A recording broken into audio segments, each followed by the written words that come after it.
Yo, what's up YouTube? BrennenWolf here, bringing you another matchup guide. This one is going to be for a little bit of a weird lane. It's going to be Shaco. Of course, I've had to play against Pink Ward a handful of times, so here he is, and that's what this game is going to be about. So the runes here are going to be Conquer, Presence of Mind, Alacrity, Last Stand, Bone Plating, and Unflinching. Nothing out of the ordinary, quite standard. But one of the biggest things is, for one, always take a sweeper, actually, because when you're chasing down Shaco, you're going to want to know where he goes. And you're also going to want to know where the traps are. Now you can make mental notes as you go as to where they are, but they last for a long time and it scales. So you don't really know. He could set one down and then you think that you're safe to go for a kill and then you die to a trap. So basically, one of the biggest rules of thumb is that you can just assume that no matter how low the Shaco is, that you're probably being baited. That you're most likely being baited. So we're looking for trades. Once he gets low enough, that's when we want to use our sweeper. And also keep in mind that we can slide parry the traps. There's going to be just a few tips and tricks throughout that I just really want to show. I don't really intend on making this too long of a guide because you don't really see this lane very often, but I think that just a little bit of help will help you guys if you ever do see this to know what you're doing, feel comfortable, and be able to win the lane and, you know, win the game as well.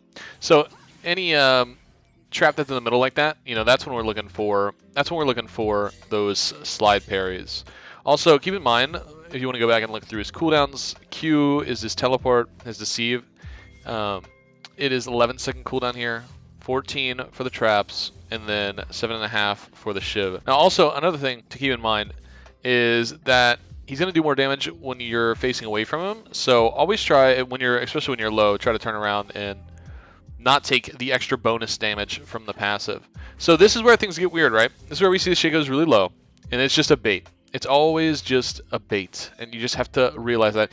Right now, it's kind of funny. He doesn't even have any traps up, but you still have to respect that, right? You still have to respect the fact there might be one. There might be one that I missed that I did not count, or whatever it may be. I do have my sweeper, but also, even if I do go in and try to like slide parry, if he has Q, it's going to be if he has Q, it's going to be very hard for me to slide parry and hit him because he can just use that. His Q is almost like a parry because he can dodge anything with it once he goes invisible. So I can slide parry in and then he just Qs and I miss entirely. So a lot of the things that I noticed too, by the way, playing against the only person who plays Shaco top is Pink Ward, by the way, but I have seen it here and there from other people. But one of the biggest things that I always say in the stream when I'm like streaming into this lane and stuff like that is you literally just ignore him. You just ignore him. Everything is a game. It's all why so serious? Just a little game, and just don't play it. Just don't play the game. So I'm gonna like bait him a little bit. I'm gonna keep him here because I know that I've got Rek'Sai in the top lane, and I'm gonna keep doing this. He's gonna try to stop my back. Like I am trying to be the Shaco essentially and just ignore this guy. Make him upset. There we go. Take some turret shots. We were just baiting him under the tower, right? We were just ignoring him.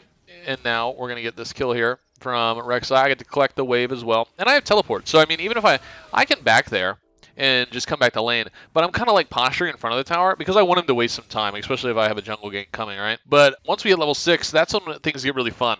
Because then we can start going for the all-ins, truthfully. So this right here, see how I pop the sweeper? I can see that. And now keep in mind how long the Q range is. By the way, his Q range, when you're thinking about it, it's basically a flash. Like you saw, he Q'd from here all the way over to here. So that's just something to keep in mind. When he Qs, typically you're not going to be able to catch him. Once he Qs, it's kind of over. Give it up. Don't keep chasing. You're just going to fall for the trap. You're going to miss out on all the CS. Notice how I've got an 11 CS lead. Just want to keep my CS lead up. Not worried about chasing this. I don't care that he's 100 HP. It sucks that I didn't get the kill, but that's all right. But you notice from like my point of view, when I'm ready to go for an all-in, I'm going to pop the sweeper, and it's super valuable here. So if I look at it from my vision, I think I can see it a little bit differently. So just in case he Qs, I can see where he's going. I can see the trap, and then I was even able to see him there as well. So I know where he went. Now, if I use my sweeper and he Qs and he doesn't have a wall to jump over, then we're okay. But now notice, here he is, all right? He's got a trap here. What if I try to chase him? Trap here, and another one here. So he wants me to go and try to chase him out of the tower. I am ignoring it entirely. I'm getting my CS. I do not care. I am not going to fall for this. We're just going to do this. No thank you, right? No thank you. Don't need to go for it. Just get my CS. All good with me. But that's always going to be the thing. 100 HP under the tower, and then if you fall for it, you're going to die, and you're going to get tilted. It's going to be annoying. I mean, look at this setup here. This is going to stop him from getting ganked, essentially, is what he's doing. So he's like trying to get me to go for it. This is truly what it's all about, is just entirely ignoring this guy. Just ignoring him. Get my CS. I really want him to struggle to get CS under the tower. So, also keep in mind you can use that. You can use his clone as a slide parry opportunity as well, which we'll see later. But I don't care about Shaco at all. I see some action going on. I'm out of here. I ain't going to fall for that. You got plays down here. You go take them. You just leave the lane. Go catch it later, because you're most likely never going to like have too many opportunities to get the kill anyways in top lane. We're just slowly outscaling him. And we will outscale him as long as we don't die and give him a bunch of kills. So, there we go. We just got a double. Looking good, looking good. And he's setting up again. I'm just going to go get the plate. Notice how I just ignore him entirely. I just want the plate. All right. I just need a little bit more gold. That's chill. Tried to slide parry into it. I missed the trap, unfortunately. So there's that. But notice how we really haven't even tried to fight him. He's just staying super low the whole time, just really just trying to mess with us. Even at this point, I'm still not going to go. I'm not going to flash in, try to flash Q him. Even if I flash Q him, it would one-shot him, right? But he's got Q up. So the second that I flash Q, all he does is press Q, and it's done for. Shaco's there, gets the kill. We're still ignoring the guy. It's fine. Even if he doesn't get the kill, we got that double kill earlier. We already have a lead. Still have a gold lead. He died to Rek'Sai earlier in the lane gank, and we are fine. We still have a CS advantage, and we're going to outscale anyway. So this is massive. Great. Got all the plates. Now at this point, I mean, it's just over, right? We have Divine, all that. Now I can just do whatever I want, really. So I think I accidentally switched to Blue Wards, by the way, on this. But don't do that. Wait until you're out of the lane. So the only reason I feel comfortable flashing there, and like I know that I'm not going to get killed by the trap, is because I just killed a trap here. And then if I kill this guy, the trap is still there. So no matter what, I'm going to be able to get my Q off there. He just used all of his cooldowns. We're good to go. Now, obviously, that's laning phase 101. Now, in lower elos and such, when you're not playing against like the only high elo Shaco top laner, you're going to be able to get away with a lot more, like slide parrying under the traps and getting the actual stuns off, using the sweeper more often, and actually being able to get the kills in lane. So this is a little bit different. Obviously still 3-0, but it was off of a roam. We won our lane. That's great. We did get a gank from Rek'Sai, also great. But even without the ganks, as long as we play it the way that we were probably going to end up getting a kill on him once we got our Divine. So I would say we'd probably come out of this lane 1-0 and still win the lane even without the help, because he just wants to sit on our tower really low, which gives us a lot of wave control. So even if Rek'Sai doesn't come top, we're still stacking waves. We're still winning in the CS game. We're slamming waves in the tower when he's super low HP and low mana because he's trying to bait, and it's harder for him to actually get the CS. So we're slowly building that lead. So a few interactions that I want to show is the being able to tell which one is the clone, and then also being able to help the team out a little bit in team fights as well. So notice how he's got sweeper here.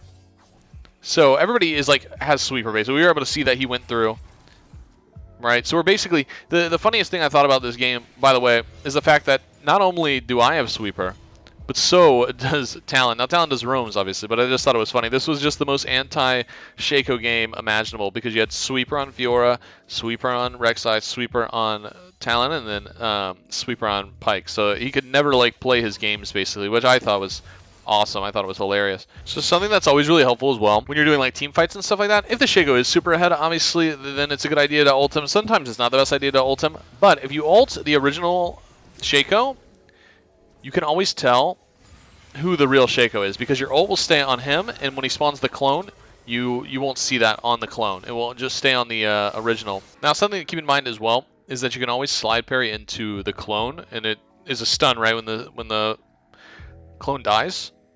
But now I'm kind of trolling here because we have a pretty big lead. But notice how I'm going to use, we know that who the real Shaco is. He uses Zanya's, but I know that my Q is always going to hit no matter what. So I see him here, and I try to slide parry. I don't think it actually hits any of my teammates, but that would have been really troll. I think I was just trying to flex. So I was just trying to Q. Your Q is always going to do damage to whatever's around you. It'll prioritize the Shaco clone over minions. So I just kind of wanted to see if I could. I think I actually got Talon killed there. That's kind of funny. But yeah, and then for the last little show here, notice how we can always tell which Shaco is the real one when he ults here. So watch where the Vital is on Shaco. And then he's going to use his ult. And then notice how Vital is still on the bottom and a new one forms on the new one. So we know that it's not this one, right? We know that it's this guy. Use our sweeper. We're able to see him on our screen. We're able to chase him. We know that the Q's on a pretty long cooldown, so we're able to just follow him here. We ult the real one just so to make sure, and it's as easy as that. And it's, like I said, this is a lane that you probably are not going to see too often. So I just wanted to make a quick video for you guys. And then obviously it was versus well-known Shaco player Pink Ward 2, so I thought it was a fun one. And that is the Shaco matchup guide, guys. I know this doesn't get played too often, but I know that it happens, and I've seen people get super frustrated by it. I used to get really frustrated by this lane, and I think just over time with playing it often, it got easier and easier. So hopefully this guide helps you out. Just a short one for you. Hope you guys have a wonderful day. Thank you so much for watching. Peace out. Love you. Until next time. Bye-bye.